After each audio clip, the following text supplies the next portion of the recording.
Bapak Ibu Saudara, selamat hari Minggu. Hari ini tanggal 15 November tahun 2020. Bacaan Alkitab kita terima dari Injil Matius 25 ayat 14 sampai dengan ayat yang ke-30. Saya bacakan demikian. Sebab hal kerajaan surga sama seperti seorang yang mau bepergian ke luar negeri, yang memanggil hamba-hambanya dan mempercayakan hartanya kepada mereka. Yang seorang diberikannya 5 talenta, yang seorang lagi 2, dan yang seorang lain lagi 1, masing-masing menurut kesanggupannya, lalu ia berangkat. Segera pergilah hamba yang menerima 5 talenta itu. Ia menjalankan uang itu lalu beroleh laba 5 talenta.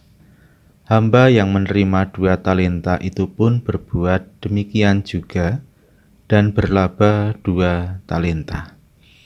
Tetapi hamba yang menerima 1 talenta itu pergi dan menggali lubang di dalam tanah, lalu menyembunyikan uang tuannya.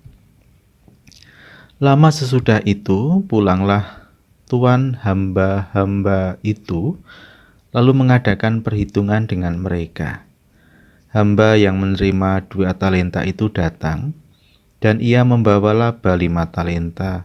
Katanya, "Tuan, 5 talenta Tuan percayakan kepadaku. Lihat, aku telah beroleh laba 5 talenta."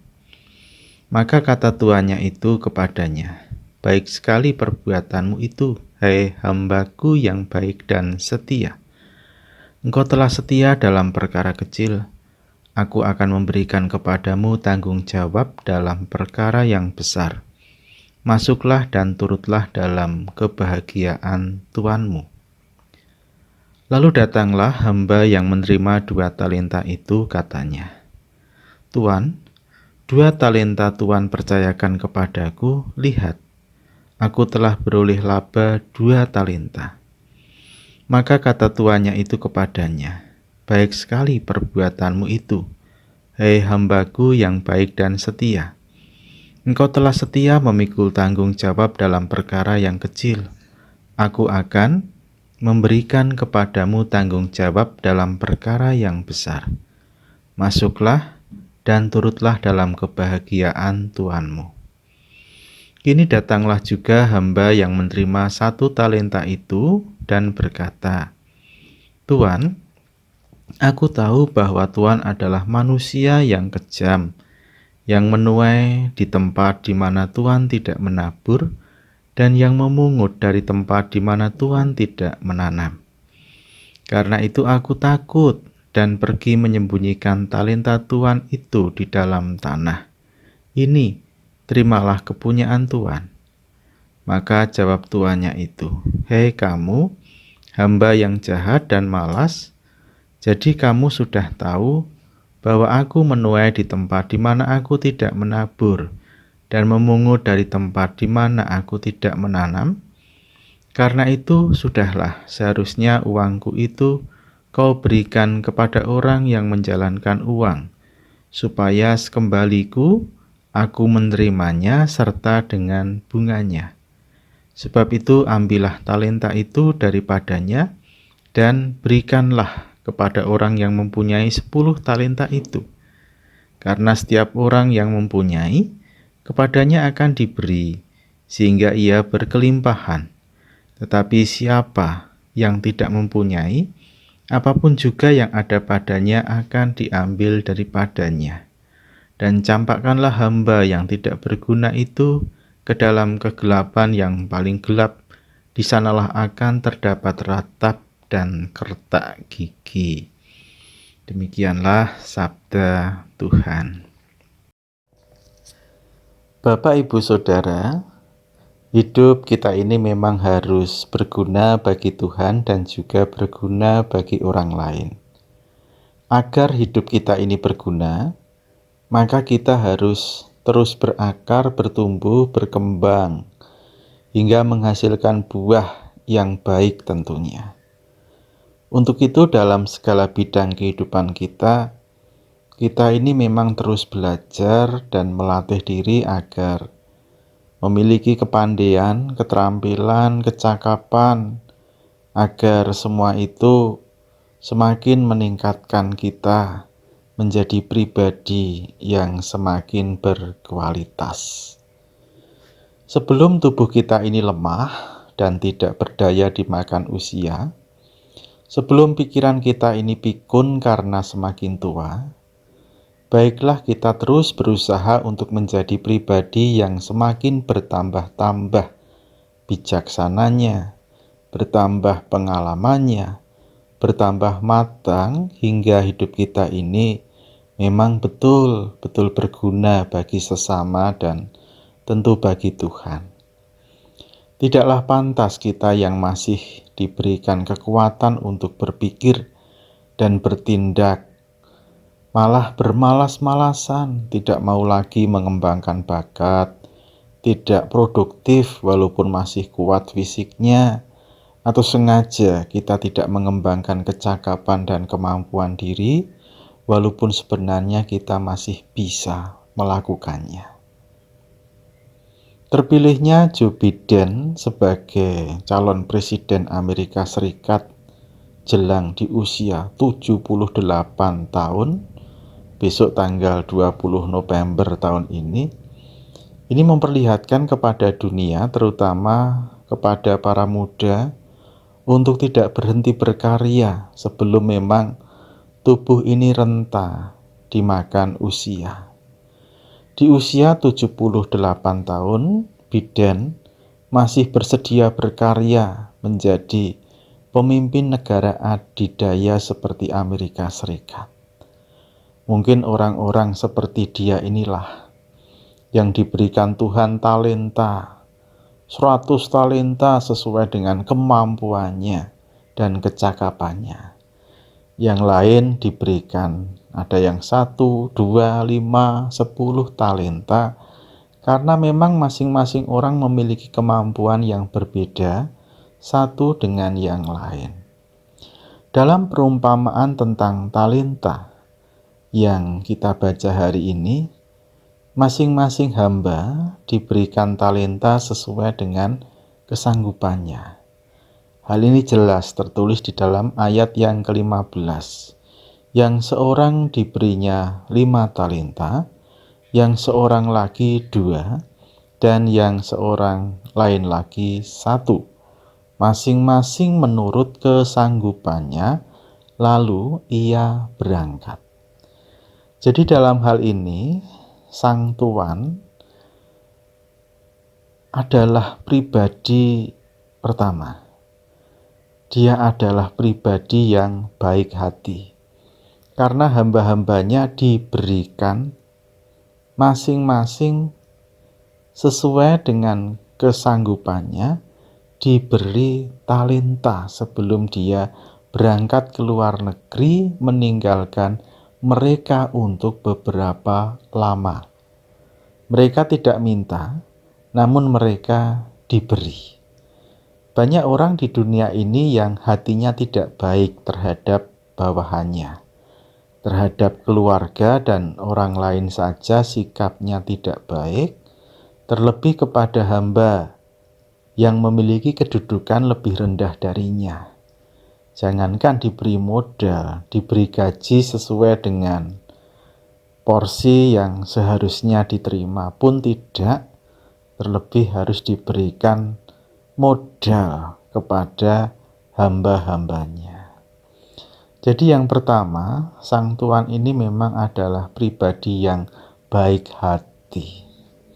Yang kedua, Sang Tuan ini adalah pribadi yang tahu atau pribadi yang perhatian.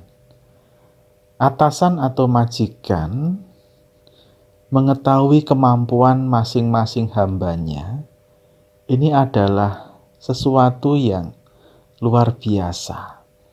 Berarti ia adalah Sang Tuan yang sangat perhatian terhadap hamba-hambanya. Bukan seseorang yang cuek atau tidak peka terhadap pribadi hamba-hambanya, Namun rupanya sang tuan ini yang dikisahkan dalam perumpamaan tadi adalah benar-benar memahami keadaan masing-masing hambanya, sehingga dalam memberi talenta itu diberikan menurut kesanggupan masing-masing hamba. Inilah yang kedua, sang tuan tadi sangat begitu perhatian sehingga mengerti kesanggupan masing-masing hamba. Yang ketiga, sang tuan ini adalah seseorang yang adil karena memberi sesuai dengan kesanggupan. Sebab adil bagi dia bukanlah sesuatu yang harus sama. Jika kita misalnya memiliki kemampuan sedang-sedang saja, diminta untuk memegang tanggung jawab sebagai bupati, tentu akan kewalahan. Terlebih menjadi presiden Amerika yang harus memiliki kecakapan dan pandangan jauh ke depan yang bisa membawa kemajuan bagi negerinya. Saudara-saudara, 3 hal itu yang kita lihat dari sang tuan. Yang pertama, dia adalah pribadi yang baik hati. Yang kedua, dia adalah pribadi yang perhatian. Sedangkan yang ketiga, dia adalah pribadi yang adil. Sebenarnya perumpamaan ini sangat menarik, bukan karena jumlah talenta yang diberikan kepada masing-masing hamba itu berbeda, namun menarik manakala ada hamba yang sudah diberi talenta sesuai dengan kemampuannya, namun justru tidak dikembangkan. Dari waktu sang majikan berangkat sampai dia pulang, talenta yang diberikannya tetap sama. Sama sekali tidak ada perubahan. Hamba-hamba yang lain bisa mengembangkan talenta yang diterimanya, sedang hamba yang satu ini sangat keterlaluan. Kita tidak tahu berapa lama sang majikan atau sang tuan tadi meninggalkan mereka. Mungkin setahun, sebulan, atau hanya 1 minggu, atau bahkan lebih lama dari itu. Yang jelas bahwa ketika waktu sudah berlalu, namun tidak ada perubahan apapun terhadap talenta yang diberikannya kepada hamba yang satu ini. Catat, waktu sudah berlalu, tetapi tidak ada perubahan. Di sini hati sang majikan kecewa terhadap hamba yang sebenarnya mampu, namun merasa tidak mampu. Bisa, namun merasa bodoh. Berani, namun yang diutamakan adalah rasa takut. Bapak, Ibu, Saudara, sebenarnya perumpamaan tadi menggambarkan kita sebagai hamba dan Tuhan adalah sang tuan yang memberikan talenta. Untuk ini, menanggapi sabda Tuhan di hari ini setidaknya 3 hal yang tadi kita catat di atas patut kita renungkan di dalam hati kita.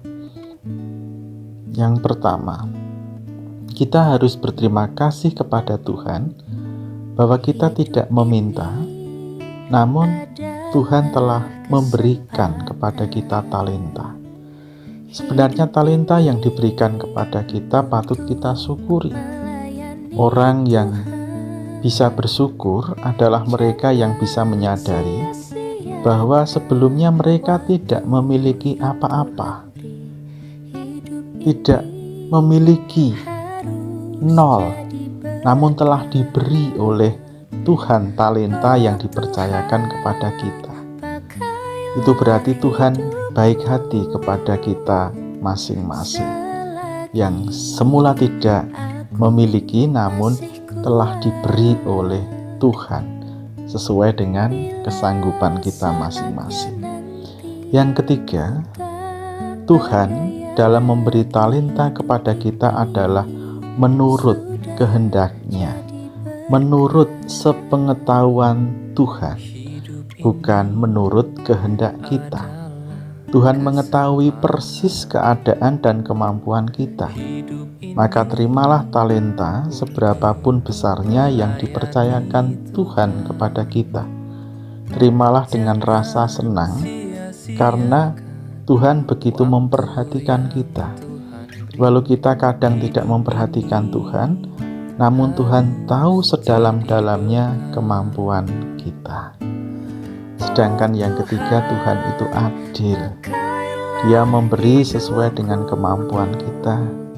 Janganlah kita menoleh membandingkan ke samping kanan dan kiri dengan rasa iri, namun terimalah talenta dari Tuhan dengan penuh tanggung jawab. Di sini lalu kita bisa introspeksi diri. Kalau kita memiliki banyak talenta, namun kita cenderung diam, cobalah sekarang berlari lebih kuat lagi. Maka kita akan mendapatkan hasil yang baik sesuai dengan kemampuan kita. Kita menjadi semakin berguna bagi Tuhan dan sesama. Namun jika kita terlalu memaksakan diri dalam mencapai sesuatu, sehingga tubuh kita sakit, pikiran kita pun menjadi lemah, beristirahatlah sebentar. Pikirkan lagi. Jangan-jangan kita terlalu memaksakan diri sedangkan kemampuan kita tidak sampai di situ. Penentunya adalah kita di bawah terang sabda Tuhan. Kiranya Tuhan memberkati kita masing-masing. Amin.